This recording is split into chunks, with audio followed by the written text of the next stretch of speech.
Hello दोस्तों, स्वागत है आपका हमारे चैनल यूपी एग्जाम क्रिजर में। दोस्तों, आज के वीडियो में हम 17 अप्रैल से संबंधित उत्तर प्रदेश के सभी एग्जाम्स के लिए मोस्ट इंपॉर्टेंट करंट अफेयर की क्वेश्चंस को डिस्कस करेंगे और हर एक क्वेश्चन से रिलेटेड आपको फैक्ट भी बताएंगे। और वीडियो के अंत में हम आपसे एक क्वेश्चन भी पूछेंगे जिसका जवाब आपको कमेंट बॉक्स में देना है।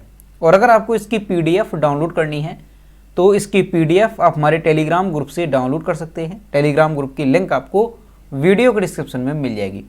और दोस्तों, ये जो Uttar Pradesh daily current affair का वीडियो है ये यूपी के सभी कॉम्पिटिटिव एग्जाम्स जैसे UP PSC, RO ARO, UP SI और सुपर टेट यानी उत्तर प्रदेश शिक्षक भर्ती, तो सभी के लिए मोस्ट इंपॉर्टेंट है। तो अगर आप उत्तर प्रदेश के किसी भी एग्जाम्स की तैयारी कर रहे हैं तो इस वीडियो को रेगुलर जरूर देखें। तो चलिए शुरू करते हैं। आज का सेशन शुरू करने से पहले हम कल के क्वेश्चंस का रिवीजन करेंगे। पहला क्वेश्चन है, उत्तर प्रदेश में कब से राज्यव्यापी अग्नि सुरक्षा सप्ताह की शुरुआत की गई? इसका जो करेक्ट आंसर है वो है ऑप्शन नंबर सी, 14 अप्रैल से। अगला क्वेश्चन है, उत्तर प्रदेश में खड़ी बोली के प्रसिद्ध कवि अयोध्या सिंह उपाध्याय हरिऔध की जयंती का आयोजन किया गया, इनका जन्म किस स्थान में हुआ था? तो इनका जो जन्म है वो उत्तर प्रदेश के आजमगढ़ में हुआ था। और कब हुआ था? तो 15 अप्रैल 1865 को इनका जन्म हुआ था। और दोस्तों, उत्तर प्रदेश करंट अफेयर की साल 2021 की अगर आपको PDF डाउनलोड करनी है तो इसकी लिंक आपको वीडियो के डिस्क्रिप्शन में मिल जाएगी, वहां से आप इस PDF को डाउनलोड कर सकते हैं। इस PDF में हमने जनवरी से लेकर के दिसंबर 2021 तक के उत्तर प्रदेश करंट अफेयर के सभी इंपॉर्टेंट क्वेश्चंस को विस्तार पूर्वक बताया है। और दोस्तों, इसके साथ ही अगर आपको मार्च 2022 मंथ की PDF डाउनलोड करनी है तो इसकी लिंक भी आपको वीडियो के डिस्क्रिप्शन में मिल जाएगी, तो वहां से आप ये दोनों PDF डाउनलोड कर सकते हैं। और दोस्तों, ये जो करंट अफेयर की PDF है इसमें हमने उत्तर प्रदेश करंट अफेयर के साथ साथ यूपी GK के जो इंपॉर्टेंट टॉपिक हैं उसको भी कवर किया है। और अगर आपको PDF डाउनलोड करने में कोई भी प्रॉब्लम होती है तो साइट पर आपको WhatsApp नंबर और ईमेल मिल जाएगा जिस पर आप कॉन्टैक्ट कर सकते हैं। अगला क्वेश्चन है, हाल ही में डॉक्टर बाबा साहेब अम्बेडकर की प्रतिमा स्टैच्यू ऑफ नॉलेज का अनावरण कहां पर किया गया? इसका जो करेक्ट आंसर है वो है ऑप्शन नंबर बी, महाराष्ट्र के लातूर में। अगला क्वेश्चन है, पूर्व सैनिकों और युवाओं के लिए हिम प्रहरी योजना किस राज्य में शुरू की जा रही है? तो जो है हिम प्रहरी योजना ये उत्तराखंड में शुरू की जा रही है। अगला क्वेश्चन है, कुष्ठ रोग के लिए अंतर्राष्ट्रीय गांधी पुरस्कार 2021 प्रदान किया गया। इसका जो करेक्ट आंसर है वो है ऑप्शन नंबर डी, बी और सी दोनों, यानी भूषण कुमार और कुष्ठ यज्ञ ट्रस्ट को जो है अंतर्राष्ट्रीय गांधी पुरस्कार 2021 प्रदान किया गया। अगला क्वेश्चन है, स्ट्रीट चाइल्ड क्रिकेट विश्व कप 2023 की मेजबानी कौन सा देश करेगा? तो भारत जो है स्ट्रीट चाइल्ड क्रिकेट विश्व कप 2023 की मेजबानी करेगा। अगला क्वेश्चन है, विश्व कला दिवस कब मनाया जाता है? तो विश्व कला दिवस जो है ये 15 अप्रैल को मनाया जाता है। अगला क्वेश्चन है, हाल ही में किसने प्रतिष्ठित रेकजाविक ओपन शतरंज टूर्नामेंट जीता? तो ये टूर्नामेंट जीता है R प्रज्ञानानंद ने। अगला क्वेश्चन है, हाल ही में किसे राष्ट्रीय अल्पसंख्यक आयोग के प्रमुख के रूप में नियुक्त किया गया? तो राष्ट्रीय अल्पसंख्यक आयोग के जो प्रमुख हैं वो हैं इकबाल सिंह लालपुरा। तो दोस्तों, ये थे कल के क्वेश्चंस जिसका हमने रिवीजन किया। अब हम शुरू करते हैं आज का सेशन। आज का पहला क्वेश्चन है, उत्तर प्रदेश सरकार ने जल जनित और वेक्टर जनित बीमारियों के प्रसार को रोकने के लिए कौन सा अभियान शुरू किया? तो उत्तर प्रदेश सरकार ने जो है एक अभियान शुरू किया है, किस नाम से? दस्तक नाम से। 15 अप्रैल 2022 को उत्तर प्रदेश सरकार ने जल जनित और वेक्टर जनित बीमारियों के प्रसार को रोकने के लिए कौन सा अभियान शुरू किया? दस्तक अभियान शुरू किया। उत्तर प्रदेश के लोगों को इंसेफ्लाइटिस, मलेरिया, डेंगू, फाइलेरिया और चिकनगुनिया सहित विभिन्न संचारी रोगों से सुरक्षित रखने के उद्देश्य से ये जो अभियान है वो शुरू किया गया। और ये जो अभियान है ये कब तक चलेगा? तो 30 अप्रैल तक ये चलेगा। इस अभियान के तहत क्या होगा? इस अभियान के तहत आशा व आंगनबाड़ी कार्यकर्ताओं को जल जनित एवं मच्छर जनित जो विभिन्न तरह की बीमारियां हैं उनसे लोगों को अवगत कराया जाएगा। और ये जो जिम्मेदारी है वो आशा और आंगनबाड़ी कार्यकर्ताओं को दी गई है। दोस्तों, यहाँ पर आपको ध्यान रखना है कि ये जो दस्तक अभियान है ये जल जनित और वेक्टर जनित बीमारियों के प्रसार को रोकने के लिए शुरू किया गया। तो यहाँ पर जो वर्ड है वेक्टर जनित, वेक्टर क्या होता है? तो वेक्टर जीवित जीव होता है। ये जो जीव है ये जानवरों और मनुष्यों के बीच संक्रामक रोगजनकों का प्रसार करता है। यानी ये जो जीव होता है ये खून चूसता है जो भी संक्रमित व्यक्ति या जो पशु होता है उसके शरीर से, और रक्त के माध्यम से ये जो है रोग को फैलाता है। यानी अगर कोई संक्रमित व्यक्ति या कोई पशु है तो उसके रक्त को चूस करके ये जो है रोग पैदा करता है। तो यहाँ पर आपको ध्यान रखना है वेक्टर जनित रोग। अब दोस्तों वेक्टर जनित जो रोग हैं वो कौन कौन से होते हैं, और वेक्टर जो सूक्ष्म जीव है वो कौन कौन से इसके अंतर्गत आते हैं। तो मच्छर एडीज ये वेक्टर के अंतर्गत आता है। और रोग कौन कौन से होते हैं, तो चिकनगुनिया है, डेंगू है, लसीका फाइलेरिया है, रिफ्ट वैली फीवर, पीला बुखार और जीका। इसके अलावा मलेरिया का मच्छर जो है वो भी वेक्टर के अंतर्गत आता है। इसके साथ ही जलीय घोंगे, काली फाइलें, पिस्सू, जूं और इसके साथ ही टिक, ये जो जीव हैं ये आते हैं वेक्टर के अंतर्गत। तो ये जो वेक्टर जनित बीमारियां हैं, और बीमारियां भी कई तरह की हैं, जैसे जापानी मस्तिष्क कूप है, लसीका फाइलेरिया है, वेस्ट नाइल फीवर है। तो ये जितनी भी वेक्टर जनित और जल जनित बीमारियां हैं इसको रोकने के लिए कौन सा अभियान प्रदेश में शुरू किया गया, तो दस्तक अभियान शुरू किया गया। अगला क्वेश्चन है ऑल इंडिया रेलवे मुक्केबाजी चैंपियनशिप में रेफरी के लिए किसका चयन हुआ। इसका जो करेक्ट आंसर है वो है ऑप्शन नंबर बी, यहाँ पर करेक्ट होगा मनीष जायसवाल का। एनसीआर उत्तर मध्य रेलवे के Manish Jaiswal all India railway मुक्केबाजी प्रतियोगिता में रेफरी यानी जज की भूमिका में नजर आएंगे। ये जो प्रतियोगिता है ये 19 अप्रैल से कर्नैल सिंह स्टेडियम नई दिल्ली में आयोजित हो रही है, जो कि 22 अप्रैल तक चलेगी। रेलवे बोर्ड मनीष जायसवाल का चयन इस महत्वपूर्ण भूमिका के लिए किया गया है। मनीष जायसवाल इससे पहले भी 2 बार ऑल इंडिया बॉक्सिंग प्रतियोगिता में रेफरी यानी जज की भूमिका निभा चुके हैं, जिसमें उनको बेस्ट जज के अवार्ड से भी नवाजा गया था। तो ऐसे में जो मनीष जायसवाल ये पहले से ही काफ़ी चर्चित हैं। दोस्तों जो मनीष जायसवाल है वर्तमान में ये ट्रेन मैनेजर के पद पर प्रयागराज में कार्यरत हैं। तो ये चीज़ आपको यहाँ पर ध्यान रखनी है कि उत्तर प्रदेश से संबंधित हैं मनीष जायसवाल, और पहले भी इन्हें जो है 2 बार ऑल इंडिया बॉक्सिंग प्रतियोगिता में रेफरी यानी जज की भूमिका जो है ये निभा चुके हैं। तो ऐसे में इन्हें जो है बेस्ट जज के अवार्ड से भी नवाजा गया था, तो पहले से ही काफ़ी चर्चित है। और अभी जो है इन्हें फिर से ऑल इंडिया रेलवे मुक्केबाजी प्रतियोगिता में रेफरी यानी जज की भूमिका के लिए चुना गया है। तो ध्यान रखना है मनीष जायसवाल जो कि वर्तमान में उत्तर प्रदेश के प्रयागराज में ट्रेन मैनेजर के पद पर ये कार्यरत हैं। अगला क्वेश्चन है उत्तर प्रदेश में लखनऊ एथलेटिक्स एसोसिएशन के तत्वाधान में लखनऊ एथलेटिक्स चैंपियनशिप का आयोजन कब किया जाएगा। इसका जो करेक्ट आंसर है वो है ऑप्शन नंबर ए 17 अप्रैल। लखनऊ जिला एथलेटिक्स एसोसिएशन के तत्वाधान में 17 अप्रैल को लखनऊ जिला एथलेटिक्स चैंपियनशिप का आयोजन केडी सिंह स्टेडियम में किया जा रहा है। इस चैंपियनशिप के माध्यम से जिला स्तरीय टीम का चयन होगा। इसमें उत्कृष्ट प्रदर्शन करने वाले जो खिलाड़ी होंगे वो जो है 29वीं यूपी ओपन एथलेटिक्स चैंपियनशिप 2022 में लखनऊ की टीम में शामिल होंगे। तो यहाँ से आपको ध्यान रखना है कि लखनऊ जिला एथलेटिक्स चैंपियनशिप जो है ये कहाँ पर आयोजित की जा रही है, तो केडी सिंह स्टेडियम में इसका आयोजन किया जा रहा है। और कब, तो 17 अप्रैल को जो है इसका आयोजन किया जाएगा। और इसमें जो उत्कृष्ट प्रदर्शन करने वाले खिलाड़ी होंगे, जो भी उत्कृष्ट प्रदर्शन करने वाले खिलाड़ी होंगे, उन्हें जो है 29वीं यूपी ओपन एथलेटिक्स चैंपियनशिप 2022 में लखनऊ की टीम में वो शामिल होंगे। तो ध्यान रखना है कहाँ पर आयोजित हो रही है, केडी सिंह स्टेडियम में जो है इसका आयोजन किया जा रहा है। अगला क्वेश्चन है हुनर हाट का 40वां संस्करण 16 अप्रैल 2022 को किस शहर में शुरू हुआ। तो हुनर हाट का जो 40वां संस्करण है ये कहाँ पर शुरू हुआ है, तो ये मुंबई में शुरू हुआ है, यानी ऑप्शन नंबर सी यहाँ पे करेक्ट होगा। हुनर हाट का जो 40वां संस्करण है 16 अप्रैल 2022 को मुंबई में शुरू हुआ। केंद्रीय अल्पसंख्यक मामलों के मंत्रालय द्वारा आयोजित 12 दिवसीय कार्यक्रम का उद्देश्य देश भर के कारीगरों और शिल्पकारों को रोजगार के अवसर प्रदान करना है। इस आयोजन की टैगलाइन क्या है, तो ये आपको ध्यान रखना है, इसकी टैगलाइन है शिल्प, भोजन और संस्कृति का संगम। तो दोस्तों ध्यान रखना है हुनर हाट का जो 40वां संस्करण है ये कब शुरू हुआ, तो 16 अप्रैल को ये शुरू हुआ और ये 12 दिवसीय कार्यक्रम होगा। ठीक है, कहाँ पर इसका जो आयोजन है यानी कहाँ पर इसका जो शुरुआत है वो की गई है, तो मुंबई में ये जो 40वां संस्करण है हुनर हाट का वो शुरू हुआ है। अब दोस्तों इसमें क्या होगा, तो इसमें देश भर के जो विभिन्न कारीगर हैं, शिल्पकार हैं, वो जो है इसमें हिस्सा लेंगे और इसी वजह से जो हुनर हाट है उसका आयोजन किया जाता है ताकि देश भर के जो विभिन्न कारीगर और शिल्पकार हैं वो इसमें हिस्सा लें और उनके अंदर जो प्रतिभा है वो बाहर निकल के आए।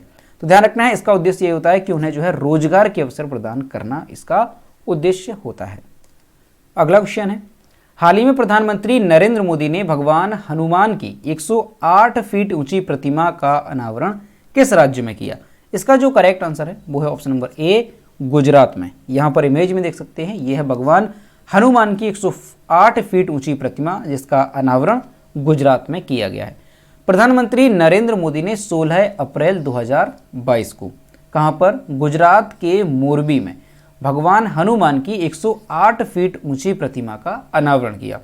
दोस्तों ये जो मूर्ति है ये हनुमान जी 4 धाम परियोजना के तहत देश भर में 4 दिशाओं में बन रही 4 मूर्तियों में से दूसरी है। श्रृंखला की पहली जो प्रतिमा है वो उत्तर में हिमाचल प्रदेश के शिमला में 2010 में स्थापित की गई थी और जो तीसरी प्रतिमा है वो रामेश्वरम में लगाई जाएगी। तो दोस्तों हनुमान जी की जो 4 मूर्तियां हैं, 4 धाम परियोजना के तहत देश भर में चारों दिशाओं में 4 मूर्तियां जो है हनुमान जी की स्थापित की जाएंगी। उसमें से अभी जो ये गुजरात के मोरबी में स्थापित की गई है ये दूसरी प्रतिमा है। इससे पहले यानी जो पहली प्रतिमा थी 4 धाम परियोजना के तहत जो लगाई जा रही हैं 4 प्रतिमा, तो उसमें जो है वो हिमाचल प्रदेश में लगाई गई थी, शिमला में 2010 में। अब जो तीसरी प्रतिमा होगी वो कहाँ पर लगेगी, तो ये रामेश्वरम में लगाई जाएगी। अब दोस्तों गुजरात में ये स्थापित की गई है, तो गुजरात के बारे में जानते हैं। तो सबसे पहले मैप में देखेंगे गुजरात कहाँ पर है, तो यहाँ पर है ये मैप में गुजरात। दोस्तों जो गुजरात है भारत के किन किन राज्यों की सीमा को साझा करता है, तो राजस्थान है, मध्य प्रदेश और महाराष्ट्र। दोस्तों गुजरात की कैपिटल क्या है, तो गांधीनगर। गुजरात के चीफ मिनिस्टर भूपेंद्र भाई पटेल और गुजरात के गवर्नर हैं आचार्य देवव्रत। गुजरात में लोकसभा सीटों की संख्या कितनी है, तो 26 लोकसभा सीटों की संख्या है और 11 यहाँ पर राज्यसभा सीटों की संख्या है। अब दोस्तों गुजरात से संबंधित कुछ मोस्ट इंपॉर्टेंट क्वेश्चन है जो कि आपको ध्यान रखनी है। दुनिया का सबसे बड़ा क्रिकेट स्टेडियम कौन सा है, तो ध्यान रखना है नरेंद्र मोदी। कौन सा है, नरेंद्र मोदी क्रिकेट स्टेडियम। ठीक है, नरेंद्र मोदी क्रिकेट स्टेडियम जो है ये दुनिया का सबसे बड़ा क्रिकेट स्टेडियम है। और यहाँ पर ध्यान रखना है कि इसका पुराना नाम क्या था, तो मोटेरा स्टेडियम इसका पुराना नाम था और इसका नाम जो है वो बदला गया है और हो गया है नरेंद्र मोदी क्रिकेट स्टेडियम। है कहाँ पर, तो गुजरात के अहमदाबाद में ये स्थित है। अगला पॉइंट ध्यान रखना है कि यूनेस्को में शामिल होने वाली पहली सिटी कौन सी है, तो ये है गुजरात का अहमदाबाद। गुजरात का अहमदाबाद जो है ये यूनेस्को में शामिल होने वाली पहली सिटी है। और ये कब शामिल हुई थी, तो 2017 में ये शामिल हुई थी। ठीक है, ध्यान रखना है यूनेस्को में शामिल होने वाली भारत की पहली सिटी कौन सी है, तो अहमदाबाद। इसके अलावा अगला क्वेश्चन ध्यान रखना है कि दुनिया की सबसे ऊंची प्रतिमा कौन सी है, तो स्टैच्यू ऑफ यूनिटी। कौन सी है, स्टैच्यू ऑफ यूनिटी जो है ये दुनिया की सबसे ऊंची प्रतिमा है। ऊंचाई इसकी कितनी है, तो 182 मीटर इसकी ऊंचाई है और अगर बेस सहित देखा जाए तो ध्यान रखना है 240 मीटर। प्रतिमा किसकी है, सरदार वल्लभ भाई पटेल की ये प्रतिमा है। और ये है कहाँ पर, तो इसकी लोकेशन भी आपको ध्यान रखनी है, नर्मदा नदी पर है, साधु बेट टापू पर और किस जिले में है, तो गुजरात के नर्मदा जिले में ये स्थित है। ठीक है, इसकी लोकेशन भी आपको ध्यान रखनी है। अगला क्या है कि भारत में पहला स्टील रोड ये कहाँ पर बनाया गया, तो ये बनाया गया है सूरत में। ठीक है, ध्यान रखना है गुजरात के सूरत में बनाया गया है भारत का पहला स्टील रोड। कितने किलोमीटर लंबा, तो 1 किलोमीटर लंबा। अगला कौन सा ध्यान रखना है कि भारत का पहला बुलेट ट्रेन स्टेशन जो है ये कहाँ पर स्थापित किया गया, तो ये भी है कहाँ पर, गुजरात के सूरत में। ठीक है, ये चीज़ भी ध्यान रखनी है, गुजरात के सूरत में ही है भारत का पहला बुलेट ट्रेन स्टेशन। और अगला जो है सीमा दर्शन परियोजना, ये किस राज्य से संबंधित है, तो ये भी गुजरात से संबंधित है। तो गुजरात से संबंधित ये मोस्ट इंपॉर्टेंट क्वेश्चन है। आने वाले एग्जाम में यहाँ से क्वेश्चन जरूर एक ना एक बनेगा, तो उसको सभी को आपको नोट करना है। अगला क्वेश्चन है, हाल ही में किस देश के 3 अंतरिक्ष यात्री अंतरिक्ष में 183 दिनों के बाद वापस पृथ्वी पर लौटे। इसका जो करेक्ट आंसर है वो है ऑप्शन नंबर बी, चीन के। यहां पर इमेज में देख सकते हैं, ये है वो 3 अंतरिक्ष यात्री जो कि अंतरिक्ष में 183 दिनों के बाद वापस पृथ्वी पर लौटे हैं। 3 चीनी अंतरिक्ष यात्री अंतरिक्ष स्टेशन निर्माण के लिए कक्षा में भेजी गई दूसरी टीम 6 महीने की ऐतिहासिक मिशन को पूरा करने के बाद 16 अप्रैल 2022 को पृथ्वी पर वापस लौटे। यह किसी एक मिशन पर चीनी अंतरिक्ष यात्रियों द्वारा अंतरिक्ष में सबसे लंबा प्रवास था। यानी चीनी अंतरिक्ष यात्रियों में अगर देखा जाए तो सबसे लंबा ये अंतरिक्ष प्रवास था, यानी अंतरिक्ष में सबसे अधिक लंबे समय तक ये जो है टीम रुकी है। सेंझोउ 13 ये क्या है, तो ये जो है अंतरिक्ष यान है। मानवयुक्त अंतरिक्ष यान का वापसी कैप्सूल अंतरिक्ष यात्री झाई झिगांग, वांग यापिंग और गे गुआंगफू ले जा रहे थे। तो ये 3 वो अंतरिक्ष यात्री हैं जो कि अंतरिक्ष में 183 दिनों के बाद वापस लौटे हैं। ठीक है, तो ये चीज भी ध्यान रखनी है कि कौन सा अंतरिक्ष यान था, तो सेंझोउ 13। ठीक है, और दोस्तों आपको ये भी ध्यान रखना है कि इस तरह से क्वेश्चन पूछा जा सकता है कि हाल ही में किस देश के कितने अंतरिक्ष यात्री जो है, तो ध्यान रखना है 3 अंतरिक्ष यात्री। और इस तरह से अगर क्वेश्चन पूछा जाए कि निम्न में से कौन इसमें शामिल नहीं थे, तो तीनों नाम आपको ध्यान रखने हैं, झाई झिगांग, वांग यापिंग और गे गुआंगफू। किस देश के हैं, तो ये चीन के हैं। दोस्तों चीन से संबंधित कुछ क्वेश्चन ध्यान रखने हैं आपको कि दुनिया का सबसे बड़ा इलेक्ट्रॉनिक क्रूज जहाज जो है वो किसने बनाया, तो ये चाइना ने बनाया। इसके साथ ही ध्यान रखना है कि दुनिया की सबसे लंबी मेट्रो लाइन जो है ये कहां पर है, तो चीन की संघाई में है। कृत्रिम सूर्य और कृत्रिम चंद्रमा बनाने वाला पहला देश कौन सा है, तो वो चाइना है। तो ये सारे क्वेश्चन चाइना से रिलेटेड ध्यान रखनी है। चाइना की जो कैपिटल है वो क्या है, बीजिंग है। चाइना के प्रेसिडेंट कौन है, तो शी जिनपिंग। और चाइना की करेंसी क्या है, तो रेनमिनबी चाइना की करेंसी है। अगला क्वेश्चन है, हाल ही में किस देश ने एक नई लेजर मिसाइल रक्षा प्रणाली आयरन बीम का सफलतापूर्वक परीक्षण किया? इसका जो करेक्ट आंसर है वो है ऑप्शन नंबर सी, इजराइल ने। इजराइल ने एक नई लेजर मिसाइल रक्षा प्रणाली आयरन बीम का सफलतापूर्वक परीक्षण किया। ये ड्रोन सहित किसी भी हवाई वस्तु को नष्ट कर सकती है। आयरन बीम दुनिया की पहली ऊर्जा आधारित हथियार प्रणाली है जो आने वाले यूएवी, रॉकेट, मोर्टार, लंबी दूरी की मिसाइलों, टैंक रोधी मिसाइलों आदि को मार गिराने के लिए लेजर बीम का उपयोग करती है। आयरन बीम को राफेल एडवांस्ड डिफेंस सिस्टम द्वारा विकसित किया गया है। इसमें एक निर्देशित ऊर्जा हथियार प्रणाली का उपयोग किया गया। यह हवाई रक्षा प्रदान करने में अच्छी तरह से मदद कर सकता है। दोस्तों ये क्वेश्चन भी मोस्ट इंपॉर्टेंट है, ध्यान रखना है कि आयरन बीम नाम से जो एक नई लेजर मिसाइल रक्षा प्रणाली है, इसका जो विकास है वो कहां पर किया गया, तो इजराइल में जो है इसका परीक्षण किया गया। इजराइल में जो है इस आयरन बीम नाम की जो नई लेजर मिसाइल रक्षा प्रणाली है वो विकसित की गई है। ठीक है, ध्यान रखना है, ये जो है काफी उन्नत किस्म की लेजर मिसाइल रक्षा प्रणाली है जो कि रॉकेट, मोर्टार, लंबी दूरी की मिसाइलें, टैंक रोधी मिसाइलें आदि को मार गिराने में ये सक्षम है। तो ध्यान रखना है किस देश से संबंधित है आयरन बीम मिसाइल रक्षा प्रणाली, इजराइल से ये संबंधित है। दोस्तों इजराइल की कैपिटल क्या है, तो जेरूसलम इजराइल की कैपिटल है। इजराइल के जो प्राइम मिनिस्टर हैं वो कौन है, तो नेफ्ताली बेनेट। और इजराइल की करेंसी क्या है, तो इजरायली न्यू शेकेल इजराइल की करेंसी है। अगला क्वेश्चन है, विश्व आवाज दिवस यानी वर्ल्ड वॉइस डे कब मनाया जाता है? तो विश्व आवाज दिवस जो है ये हर साल 16 अप्रैल को मनाया जाता है। प्रत्येक वर्ष 16 अप्रैल को विश्व आवाज दिवस वैश्विक स्तर पर मनाया जाता है। आज का दिन यानी 16 अप्रैल का दिन जो है लोगों के दैनिक जीवन में आवाज के अत्यधिक महत्व को प्रदर्शित करने के लिए मनाया जाता है। इसका उद्देश्य क्या होता है, तो स्वास्थ्य और संचार के पहलुओं में जागरूकता पैदा करना और मानव आवाज के महत्व को पहचानना इसका उद्देश्य है। इस वर्ष विश्व आवाज दिवस अभियान की विषय या थीम क्या रहा, तो आवाज उठाओ, लिफ्ट योर वॉइस। ये थीम रही 2022 की विश्व आवाज दिवस की। दोस्तों इसके साथ ही आपको ध्यान रखना है 16 अप्रैल को एक और दिवस मनाया जाता है, कौन सा, तो 16 अप्रैल को जो है हाथियों के सामने आने वाले खतरों को और उन्हें जीने के लिए विभिन्न कठिनाइयों के बारे में जागरूकता बढ़ाने के लिए हाथी बचाओ दिवस के रूप में जो है मनाया जाता है। तो ध्यान रखना है 16 अप्रैल से 2 दिवस कौन कौन से, विश्व आवाज दिवस और हाथी बचाओ दिवस 2 दिवस मनाए जाते हैं 16 अप्रैल को।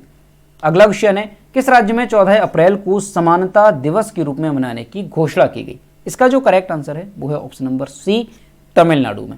तमिलनाडु के जो मुख्यमंत्री हैं M.K. स्टालिन, उन्होंने विधानसभा में घोषणा की कि डॉक्टर B.R. अम्बेडकर की जयंती यानी 14 अप्रैल को समथुवा नाल यानी समानता दिवस के रूप में मनाया जाएगा और उस दिन नियम 110 के अनुसार एक वादा किया जाएगा। मुख्यमंत्री ने कहा कि इसकी मांग आदि द्रविड़ एवं आदिम जाति कल्याण विभाग की ओर से राज्य सतर्कता एवं निगरानी समिति की बैठक के दौरान की गई थी। साथ ही कहा कि इस दिन को उसी तरह मनाने का विचार है जिस तरह पेरियार के जन्मदिन को सामाजिक न्याय दिवस के रूप में मनाया जाता है। तो ध्यान रखना है कि समानता दिवस के रूप में 14 अप्रैल जो कि डॉक्टर B.R. अम्बेडकर की जयंती है, इसे किस राज्य में मनाने की घोषणा की गई? तो तमिलनाडु में जो है समानता दिवस के रूप में मनाने की घोषणा की गई। दोस्तों, तमिलनाडु की बात अगर की जाए तो मैप में तमिलनाडु कहां पर है? तो यहां पर आप देखेंगे ये नीचे की ओर है मैप में तमिलनाडु। दोस्तों, जो तमिलनाडु है ये भारत के किन किन राज्यों की सीमा को साझा करता है? तो केरला है, कर्नाटका और आंध्र प्रदेश, ये वो राज्य हैं जो कि तमिलनाडु की सीमा को साझा करते हैं। दोस्तों, तमिलनाडु की कैपिटल क्या है? तो चेन्नई तमिलनाडु की कैपिटल है। तमिलनाडु के chief minister M.K. Stalin. Tamil Nadu के गवर्नर कौन है? तो R.N. रवि तमिलनाडु के गवर्नर हैं। और तमिलनाडु में लोकसभा सीटों की संख्या कितनी है? तो ध्यान रखना है 39 और 18 यहाँ पर राज्यसभा सीटों की संख्या है। अगला क्वेश्चन है, हाल ही में किस मंत्रालय ने स्वनिधि से समृद्धि योजना शुरू की? इसका जो करेक्ट आंसर है वो है ऑप्शन नंबर डी, आवास और शहरी मामलों के मंत्रालय ने। राज्यों और केंद्र शासित प्रदेशों और कई केंद्रीय मामलों के वरिष्ठ अधिकारियों की उपस्थिति में आवास और शहरी मामलों के मंत्रालय के जो सचिव हैं श्री मनोज जोशी, उन्होंने 14 राज्यों और केंद्र शासित प्रदेशों की 126 शहरों में स्वनिधि से समृद्धि कार्यक्रम का शुभारंभ किया है। दोस्तों, यहां से ध्यान रखना, अगर पूछा जाए कि स्वनिधि से समृद्धि जो कार्यक्रम है ये कितने शहरों में जो है ये क्रियान्वित किया जाएगा? तो 126 शहरों में। अगर पूछा जाए राज्य और केंद्र शासित प्रदेशों की संख्या कितनी है? तो 14 जो है राज्य और केंद्र शासित प्रदेशों की संख्या है। दोस्तों, ये जो पहल है, कौन सी पहल?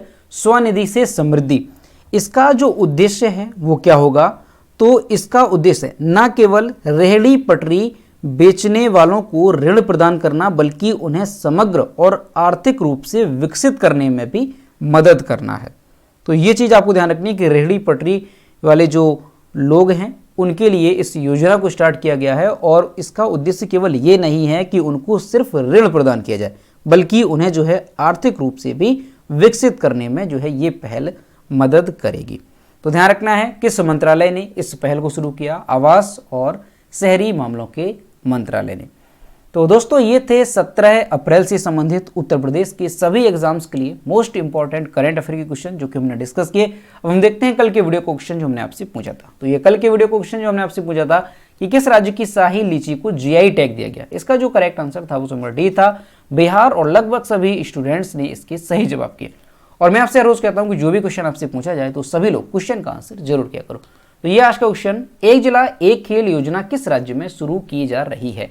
तो इसका जो भी करेक्ट आंसर है वो आपको कमेंट बॉक्स में बताना है। तो दोस्तों, अगर आपको आज का वीडियो पसंद आया है तो वीडियो को लाइक जरूर करें, अपने दोस्तों के साथ शेयर करें और अगर अभी तक हमारे चैनल पर नए हैं तो चैनल को सब्सक्राइब करना ना भूलें। तो मिलते हैं नेक्स्ट वीडियो में। धन्यवाद।